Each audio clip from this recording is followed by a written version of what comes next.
¿Qué tal? Muy buenas tardes. Vamos a cerrar bloque el día de hoy. Vamos a terminar los temas del primer momento en esta de nuestras clases de historia de primero de secundaria y vamos a acabar hablando acerca de la tecnología.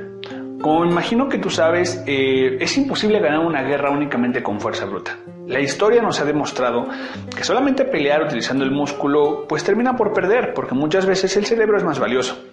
Durante la Segunda Guerra Mundial, los países involucrados buscaron tecnologías para poder acabar la guerra mucho más rápido.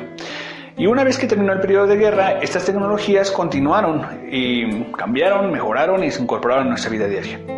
Así que el día de hoy vamos a hablar de 5 tecnologías que estuvieron presentes durante la Segunda Guerra Mundial y que después heredamos hacia nuestro presente. Número 1. La aviación. Los aviones fueron para la Segunda Guerra Mundial lo que las trincheras fueron para la primera, es decir, el método de combate más utilizado. En especial porque ya surgen los bombardeos en esta época. Bombardeos, obviamente, significa que un avión va a gran altura y deja caer muchas bombas en racimo.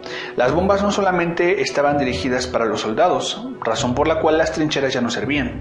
También estaban dirigidas hacia la población civil, hacia las fábricas o hacia los centros de reclutamiento.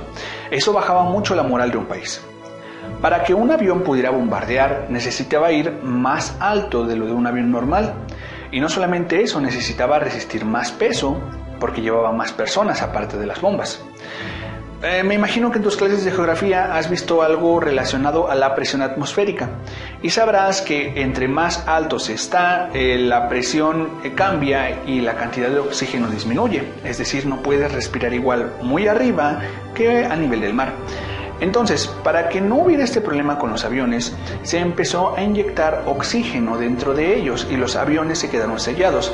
Así es como surgió la cabina presurizada. Esto hacía que fuera más cómodo los viajes y que pudieran ir mucho más alto y con más gente. Aparte de eso, otras innovaciones en la aviación fueron los nuevos cazas que estaban diseñados para resistir menos en el aire y para ir más rápido. Aviones de carga y de transporte mucho más grandes que no solamente llevaban armas, también llevaban personas, llevaban alimentos, llevaban medicinas y trasladaban a todas partes. Y estas mejoras, obviamente, cuando termina el periodo de guerra, se van a trasladar al ámbito comercial. Así es como va a evolucionar el turismo aéreo en todo el planeta.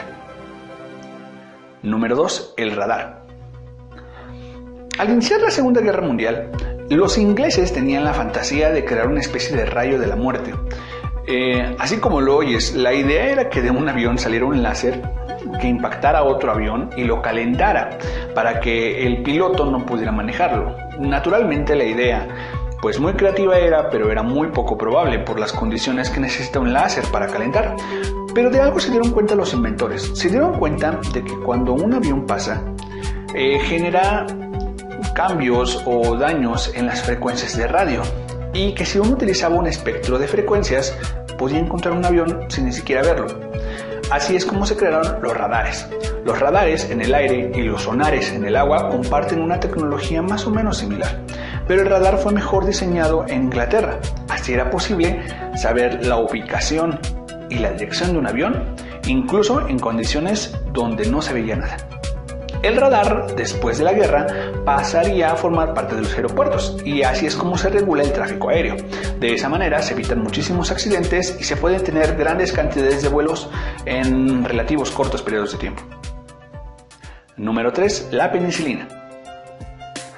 En 1928, Alexander Fleming, un científico, dejó por error un cultivo de bacterias y se fue de vacaciones. Cuando regresó y echó la muestra echada a perder, se dio cuenta que un hongo había aislado una parte de la muestra y había destruido las bacterias. Presentó sus hallazgos, pero la verdad nadie le hizo caso. Unos años después harían unos cambios para poder mejorarlo con aplicaciones médicas. Pero el consumo, más bien la producción era muy cara, es decir, no se podía hacer a gran escala. Entonces también fue desestimado.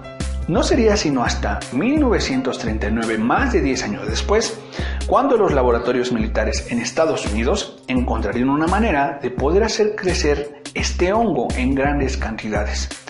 y gracias a su fácil distribución, su costo bajó y se creó la penicilina. La penicilina posiblemente es el antibiótico más barato y más fácil de encontrar. Durante la guerra fue distribuido en todas las líneas de defensa de los aliados y eso ayudó a disminuir el número de bajas. Después de la guerra fue distribuido en el mercado regular y ayudó en especial a combatir enfermedades desde la laringitis hasta las enfermedades de transmisión sexual. En realidad, la penicilina tiene muchísimas aplicaciones y va a estar, incluso hasta la actualidad, en la primera línea contra el control de las infecciones. Número 4. Los M&M's. El chocolate es algo importante para los militares. Yo sé que no suena muy lógico, pero ahí te va la explicación. Comer chocolate es muy buena idea porque da muchas calorías de golpe, sabe rico, es fácil de comer y aparte sube la moral, es decir, te hace sentir feliz. El chocolate es muy utilizado por los militares y fue ampliamente introducido durante la Segunda Guerra Mundial en el ejército de los Estados Unidos. Pero el chocolate tiene un problema, se derrite muy fácil. ¿Cuál fue la solución? Durante la Guerra Civil Española, que fue antes de la Segunda Guerra Mundial, un americano se dio cuenta de que los chocolates se podían recubrir con azúcar y de esa manera podían soportar las grandes temperaturas. Llevó la idea a la fábrica Hershey's en Estados Unidos y ellos se encargaron de generar un dulce pequeño de chocolate recubierto de azúcar que aguantaba grandes temperaturas y era muy fácil de llevar. De esa manera nacieron los M&M's. Y al finalizar la guerra dejaron de ser de venta exclusiva para el ejército y fueron un gran boom comercial en todo el planeta. Número 5. La computación. Para el final dejamos quizás el avance más importante hacia la actualidad, que tiene que ver con las computadoras. Durante la Segunda Guerra Mundial era común que se trataran de enviar mensajes de un lado a otro y era importante que el ejército rival no los entendiera.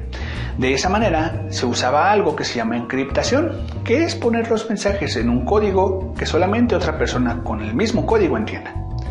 Para hacer esto más difícil, se utilizaba una máquina que se llamaba Enigma, que lograba crear códigos encriptados de manera muy sencilla. Los aliados, en especial los polacos, los franceses y los ingleses, lucharon por romper estos códigos y aunque podían hacerlo después de grandes reglas de deducción, era muy tardado. No fue sino hasta que el equipo en Inglaterra, liderado por Alan Turing, se dio cuenta de que podía hacer una máquina que pudiera ir en contra del enigma. Los avances de la máquina de Turing, junto con los postulados de este hombre acerca de la inteligencia artificial, van a ser los primeros peldaños de la escalera llamada computación. Alan Turing es el padre de la computación y gracias a él, tú y yo en estos momentos nos estamos pudiendo ver. Así que debemos de darle muchísimas gracias por sus avances. Después de la guerra, las ideas computacionales comenzaron a germinar. Bien, vamos a terminar por aquí el día de hoy. Espero que te hayan agradado estos 5 puntos. Por hoy no tenemos trabajo adicional, pero sí me gustaría que, si pudieras, investigaras un poco más acerca de la vida de Turing, que fue un gran personaje y que curiosamente está ligado a muchas ideas de la actualidad. No olvides suscribirte, seguir con nosotros en los comentarios y ojalá te estén agradando las otras novedades del canal. Soy tu maestro Enrique Flores. Nos vemos pronto.